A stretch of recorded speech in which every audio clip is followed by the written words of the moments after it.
Hello বন্ধুরা, আজ আমরা বানাতে চলেছি ক্রিস্পি পটেটো বলস। তো এটা বানানোর জন্য সবার প্রথমে আমাদেরকে কয়েকটা আলু নিতে হবে এবং আলুগুলোকে ভালো করে ছিলে নিতে হবে। তারপর ভালোভাবে জল দিয়ে ধুয়ে নিতে হবে।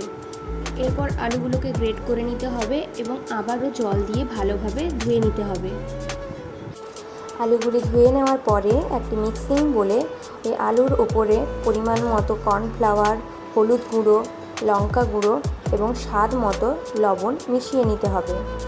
এরপর সব কিছুকে একসাথে ভালোভাবে মিশিয়ে নিয়ে কিছুক্ষণ ঢাকা দিয়ে রেখে দিতে হবে।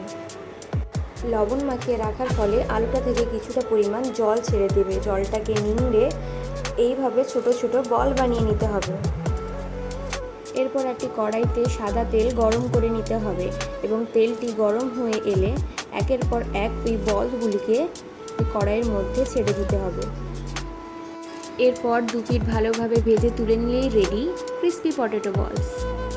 সন্ধ্যায় স্ন্যাক্স হিসেবে কিন্তু আপনারা এটাকে খুব ইজিলি বাড়িতে বানিয়ে খেতে পারেন। রেসিপিটি ভালো লাগলে অবশ্যই একটি লাইক, কমেন্ট এবং শেয়ার করে দেবেন।